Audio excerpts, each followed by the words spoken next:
Assalamu alaikum warahmatullahi, sunana Kasim Beke. A cikin yawon da nake ina zakulo muku irin kasuwancin da ya kamata matasa su yi. A yau kuma gani cikin unguwar Badare da ke a nan cikin ƙwaryar garin birnin Kebbi tare da wani matashi mai jini a jika wanda daga can inda aka fito an sha gwagwarmaya, an shiga gulbin gwagwarmaya. Amma dai karin cika ku da surutu. Bari in ba wannan matashin dama ya gaya ma masu kallo ni sunan shi sannan kuma ina aka fito kuma ina ake tunanin a tafi. Allah, assalamu alaikum. Wa alaikum assalam. A'udhu billahi minash shaitanir rajim. Bismillahir rahmanir rahim. Da farko dai sunana Abdullahi Umar Gwandu wanda aka fi sani da Comrade Wali. A iya rayuwar da aka yi an yi gwagwarmaya tun ana yara aka girma. Ni bakanike ne tun ina firamare nake kanikanci har na tsawon ina aji 3 a jami'a. Ina kanikanci daga baya muka shiga harkar kwamaranci wadda tun muna aji 2 muka shige ta.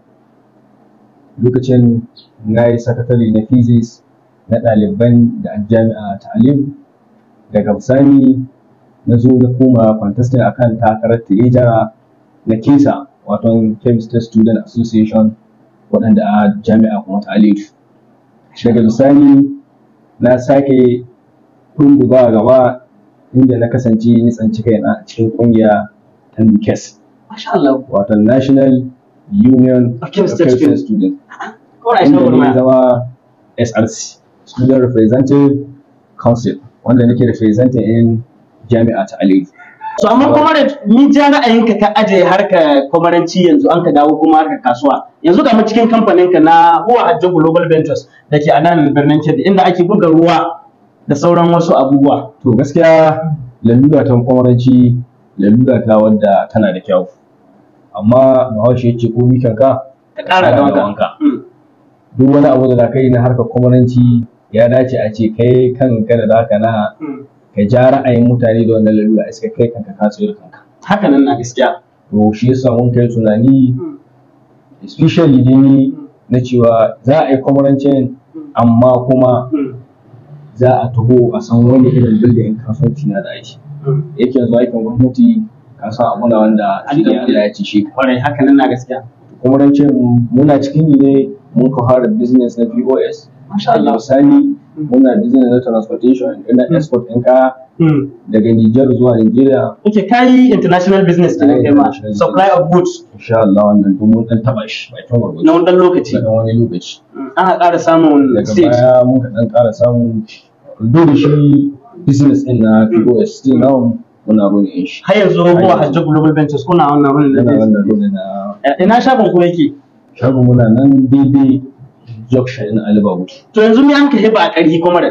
To gaskiya yanzu abin da mun ka hiba a ƙarfi wannan kamfani na Sachet Water. Yanzu kuna producing din Sachet Water? Muna producing Sachet Water kuma wanda insha Allah muna so mu yi promoting na abin. Yanzu wanda zai yi tunani kamar yadda labari ya ishe ni an ce kai ka karanci physics wanda yanzu haka kana karatun MSc a physics. Wani zai yi tunani to gashi kana karatun physics amma kuma ka koma harkar kasuwanci. To shi in yana son ya yi irin wannan ta ina na zai kamawa yanzu misali. Akwai wasu abubuwa shawarwari da za a ba masu kallo kamar ina ya kamata mutum ya dan fara. Gaskiya biya ta shawara. Ba physics ba in ba chemistry ka karanta ya hamma yin medicine ka karanta wanda ka dibin da ka kare da aikin ka ko nursing ya dace a ce ka zama self independent. Ka samu ya zanto da cewa kana iya running in business ko da ka samu aiki ko kuma baka samu ba. Kuma shi wanda business abu na wanda yanzu in general Nigeria kowa yana iya kokari ya wannan business. Iyaka abinda an matsalar wasu za su yi facing in challenge in the capital. Haka nan na gaskiya. Shi abu face wanda mutum zai challenge amma ai wata ran aka fara da kaɗan a cimma mai yawa. Kenan mutum ya kasance yana da babban plan. Yana da babban sai wara kaɗan har ya cimma wannan target ɗin abin da ya kasu. Sau da yawa matasan abin da kacin su maybe wani na da 100,000 zai fara tunanin wani irin kasuwanci na ci. Sai tunanin kasuwancin miliyan guda ko miliyan 2 kuma bi iya wannan kasuwanci ga wannan lokaci.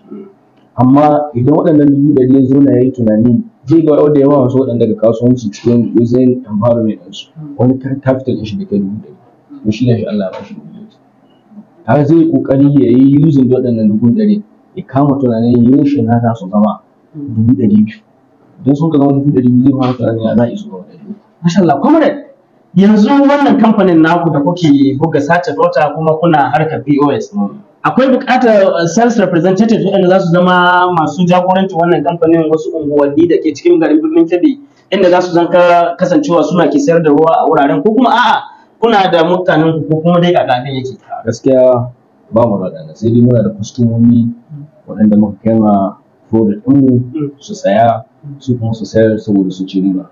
Kuma akwai waɗanda ka to a wurare daban-daban su je su saya su je su yi amfani da shi. To ya kasuwancin ruwa yake, akwai riba? Bakin gurgudu ka san shi harka ta kasuwanci harka ce ta sirri.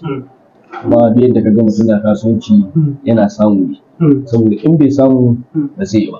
Haka nan na gaskiya. To alhamdulillah kuma yanzu ina aka sa gaba to yanzu ga harkar kasuwanci. A gaskiya yanzu akwai kasuwanci da muka son mu yi amma da yake yanzu ina son haɗin zanto na ɗan nutsu na ƙara business ɗin na ƙara karatu na idan na gama horar MSc ta insha Allah akwai business ɗin da nake so wanda ni da kaina na nake son in rone wannan business. Masha Allah kuma ya batun iyali. To wannan kuma ana kokari. Muna kokari kuma muna roƙon Allah ya zaɓo muna abin da ya zama alkhairi da mu muna roƙon Allah ya ba mu wacce ya sai dai daga ƙarshe matasa masu sauraron mu ina son kaɗan ba su wasu kalamai na ƙarin ƙarfin gwiwa kamar mina na za a iya cewa matasa saboda na san yawancin masu kallon mu matasa ne. So gaskiya abin da zan ja ra'ayina ga 'yan uwa matasa ina son ja ra'ayin ku zuwa da cewa shi karatu wasu musun ɗauke da cewa zai sa ya hana kasuwanci.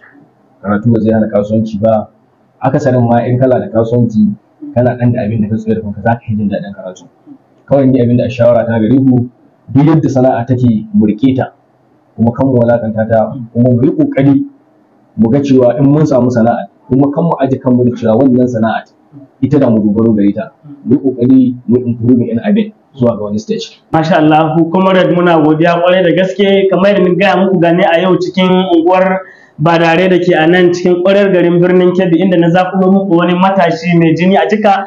Wannan matashi ne da za ku gani yana karatun masters ɗin shi kuma bai yi ƙasa a gwiwa ba yana ta yadda kasuwancin shi kusan kala biyu ko in ce da wasu side hustles. So na muku alƙawarin kullum za ni yi ƙoƙari in samu muku kasuwancin da ya kamata matasa su yi ko kuma in je in zakulo muku wasu waɗanda suka ginu cikin kasuwanci waɗanda ya kamata a tattauna da su domin su ba matasa ƙwarin gwiwa. In nutshell mun ji yadda kuma da ya gaya muna kamfanin su yana nan a Badariya suna sayar da ruwa suna da POS sannan kuma suna buƙatar sales representatives waɗanda za su zama wakilansu. Idan kana so matsayinka na matashi kila baka da ko sisi za ka iya cin musu su yi guidance ɗinka da za su gaya ma da abubuwan nasu suke kila ana baka jikka 50 ko 100 ko ka samu customers kawai ba ma sai an baka ba ka samu customers kila ga duk jikka a sama naira guda ko kobo 50 before you know ka tara kuɗin da zaka naka fara kasuwanci.